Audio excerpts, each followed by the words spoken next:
그는 이상한 삶을 살았다.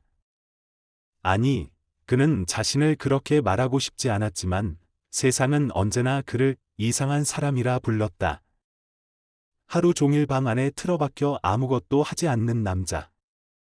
아내는 그를 우둔한 남자처럼 대했지만 그 안에는 말로 다할 수 없는 생각과 감정, 그리고 세상을 꿰뚫는 시선이 요동치고 있었다.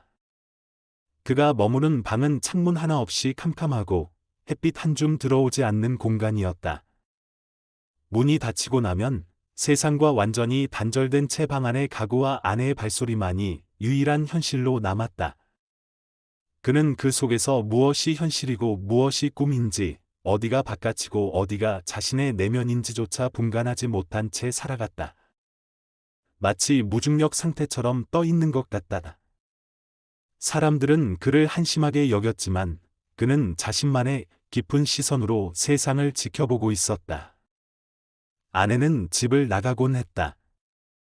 나간 뒤엔 향수를 묻힌 채 돌아와 그에게 돈 몇 푼을 쥐어주었다.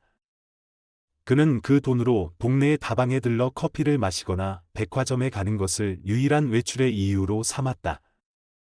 그러나 백화점은 그에게 물건을 사는 공간이 아니라 거울에 비친 자신의 얼굴을 들여다보는 이상한 현실의 거울이었다. 그는 백화점의 거울 앞에서 자신이 누구인지, 어떻게 살아야 하는지를 물었다. 그때마다 돌아오는 대답은 침묵뿐이었다. 그의 삶은 마치 닫힌 새 장 같았다. 그러나 아이러니컬하게도 그는 그 새 장의 울타리 안에서 스스로를 보호받고 있다고 느꼈다. 현실은 너무 잔인하고 차갑기 때문에 자신을 구속하는 이 방이 오히려 따뜻한 자궁처럼 느껴졌다. 그는 이 공간에서 상상의 나래를 펼치고 때때로 글을 쓰며 세상 밖으로 향하는 날개를 키워갔다. 어느 날 그는 거리로 나가기로 결심했다. 아내가 없는 사이 문을 열고 나섰다. 세상은 밝았고 하늘은 높았으며 거리의 사람들은 저마다 삶의 궤적을 따라 움직이고 있었다. 그는 그들 틈에 섞여 어깨를 스치며 걷기 시작했다. 그 순간 그는 자신에게 날개가 생겼다는 느낌을 받았다. 진짜로 하늘을 나는 날개는 아니었지만 자유와 해방, 존재의 무게를 떨쳐낸 듯한 기분이었다. 그는 그 기분을 날개라 불렀다. 그리고 그날부터 다시 방으로 돌아왔지만 예전과 같은 자신이 아니었다. 그는 이제 스스로를 바라보는 법을 알았고 스스로에게 질문을 던지고 대답할 줄 아는 사람이 되었다. 세상은 여전히 그를 미친 사람이라 말할지 모르지만 그는 그 어떤 날보다도 진실에 가까워졌다고 느꼈다. 그는 말한다. 날개야, 다시 돋아라. 날자. 날자. 한 번만 더 날잤구나. 이상이라는 이름은 한국 문학사에서 실험과 파격, 모더니즘의 상징으로 여겨진다. 그리고 그 문학적 정점에 놓여 있는 작품이 바로 날개다. 이 작품은 단순한 한 남자의 방황이나 삶의 고립을 이야기하는 것이 아니다. 이는 바로 근대라는 시대, 그 속에서 인간이라는 존재가 얼마나 부유하고 고독한지를 보여주는 하나의 실존적 선언이다. 날개의 주인공은 이름조차 없다. 그가 누구인지, 어떤 일을 하는지, 어떤 과거를 가졌는지는 전혀 드러나지 않는다.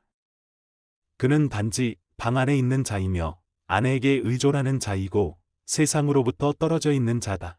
그러나 그 안에는 강한 자의식과 날카로운 시선, 고뇌하는 지성이 살아 숨쉰다. 이러한 대비는 이 작품이 가진 아이러니의 힘이다. 그는 겉보기에 무기력하고 무능해 보이지만 오히려 그 고립 속에서 세계를 해석하고 저항하는 사상가이자 철학자다. 이 작품의 서사 구조는 전통적인 기승전결과는 거리가 멀다. 시간의 흐름은 분절되고 사건은 자주 왜곡되며 서술자는 독자의 기대를 배반하는 방식으로 이야기를 전개해 나간다. 이것이 바로 이상이 의도한 모더니즘의 방식이며 독자로 하여금 단순한 이야기가 아니라 생각과 감각을 경험하게 만든다. 독자는 이 소설을 읽는 동안 끊임없이 혼란스럽고 때로는 방향을 잃은 채 작중화자에 내면 속을 떠돌게 된다. 그러나 바로 이 구조적 혼란이 우리가 주인공의 정신 상태를 체험하는 핵심 장치가 된다. 날개에서 반복적으로 등장하는 공간은 방이다. 이 방은 단순한 물리적 공간이 아니라 주인공의 내면 혹은 자궁 같은 상징이다.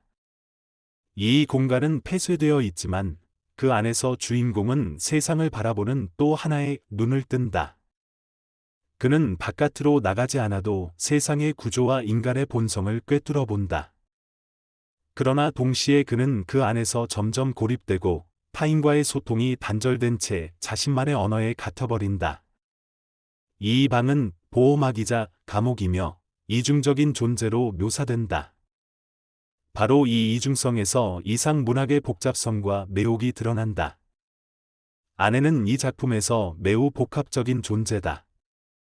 그녀는 주인공을 돌보는 듯하지만 동시에 그를 지배하고 금전적으로 의존시키며 외출 중에는 매춘을 암시하기도 한다. 그녀는 현실 세계의 권력과 생존을 상징하며 주인공은 그녀의 은밀한 세계에 편입되지 못한 채 언제나 주변부에 머무른다. 그러나 그는 그런 아내를 통해 세상의 실체를 간접적으로 엿보게 되고 그녀가 남기고 간 돈으로 외출하며 자신만의 자각을 시작하게 된다. 아이러니컬하게도 그의 해방은 바로 이 아내라는 존재의 틈에서 출발한다. 날개라는 상징은 작품 전체를 관통하는 메타포다. 이는 단순한 비행의 상징이 아니다. 그것은 억압된 존재가 정신적으로 비상하고자 하는 욕망이며 현실을 초월하려는 인간의 본질적인 열망이다. 주인공은 날개를 한 번만 더 달고 날고자 하지만 그것이 가능한지는 끝까지 제시되지 않는다. 오히려 그는 날아오르려는 그 찰나의 감정, 그 가능성 자체로 존재의 의미를 찾는다. 이처럼 날개는 실현 불가능한 이상이자 동시에 그것 없이는 살 수 없는 삶의 의미다. 또한 날개는 시대의 산물이다. 일제강점기, 식민지 조선의 지식인들은 갈 곳을 잃고 정체성의 위기에 빠졌으며 이념과 현실 사이에서 끊임없이 동요했다. 이 작품은 바로 그런 시대적 무력감과 정체성의 혼란을 가장 날카롭게 포착해낸 텍스트다. 특히 현실에 순응하지 못하는 개인이 자기 내부로 침잠하며 오히려 그 침잠 속에서 정신적 날개를 키워나가는 과정은 이상 문학이 가지는 독특한 매력을 형성한다. 독자는 날개를 통해 단순히 한 남자의 내면 풍경을 넘어서 인간의 본질적인 고독과 자각, 그리고 그것이 만들어내는 비극적 아름다움을 마주하게 된다. 이 작품은 짧지만 결코 가볍지 않다. 오히려 짧기 때문에 압축된 상징과 의미가 더 강하게 읽히며 그것이 바로 이상이라는 작가의 천재성을 입증한다. 그는 단어 하나, 문장 하나를 통해 인간 실존의 경기를 흔들고 독자에게 끝없는 질문을 던진다. 나는 누구인가? 나는 어디에 있는가? 그리고 나는 어디로 날아갈 수 있는가? 결국 날개는 그 자체로 하나의 정신적 체험이다.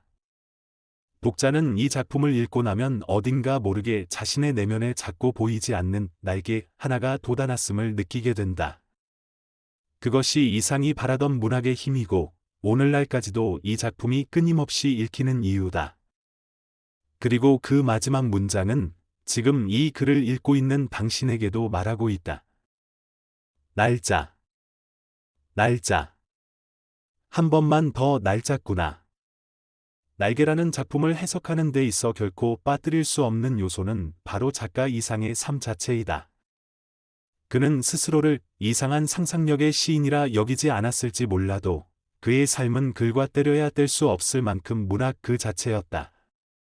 본명이 김혜경이었던 그는 한국 근대문학사의 한 획을 그은 존재로 남아있다. 시, 소설, 수필, 미학적 논문까지 아우르며 그는 당시 누구도 시도하지 않았던 표현 형식과 사고의 확장을 보여줬다. 그리고 날개는 그가 창조한 미학의 정수가 압축된 결정체라고 말할 수 있다. 이 작품을 쓴 당시의 이상은 생의 방향을 잃고 있었다. 그는 고통스러운 폐결핵을 앓고 있었고 일제강점기의 사회 속에서 예술가로 살아간다는 것 자체가 투쟁이었다.